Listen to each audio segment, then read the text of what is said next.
আপনার Google Play store অ্যাকাউন্টটি log in রয়েছে, কিন্তু আপনার গুগল প্লে স্টোর অ্যাকাউন্টের পাসওয়ার্ডটি আপনি ভুলে গিয়েছেন।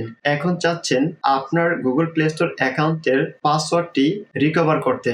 কিভাবে রিকভার করবেন চলুন দেখিয়ে দিচ্ছি।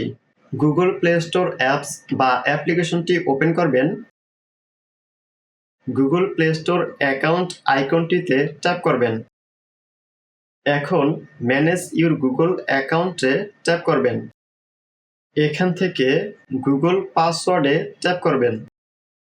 এখন আপনার ফোনটিতে যে লকটি দিয়ে রেখেছেন সে লকটি দিয়ে দিবেন।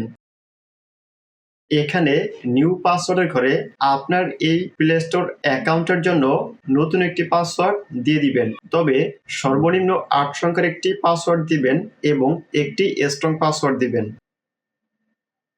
এখানে নিউ পাসওয়ার্ডের ঘরে যে পাসওয়ার্ডটি দিয়েছেন এই পাসওয়ার্ডটি নিচেও দিয়ে দিবেন। এখন চেঞ্জ পাসওয়ার্ডে ট্যাপ করবেন। আবার চেঞ্জ পাসওয়ার্ডে ট্যাপ করবেন। চেঞ্জ পাসওয়ার্ডে ট্যাপ করার সাথে সাথে আপনার গুগল প্লে স্টোর অ্যাকাউন্টের পাসওয়ার্ডটি রিকভার হয়ে যাবে। এখন আপনি যে পাসওয়ার্ডটি দিয়েছেন এই পাসওয়ার্ডটি হলো আপনার গুগল প্লে স্টোর অ্যাকাউন্টের পাসওয়ার্ড। এখন থেকে এই পাসওয়ার্ডটি দিয়ে আপনাকে লগ ইন করতে হবে। ভিডিওটি দেখে যদি একটু উপকার হয়ে থাকে তাহলে ভিডিওতে একটি লাইক দিবেন, কমেন্ট করে জানাবেন।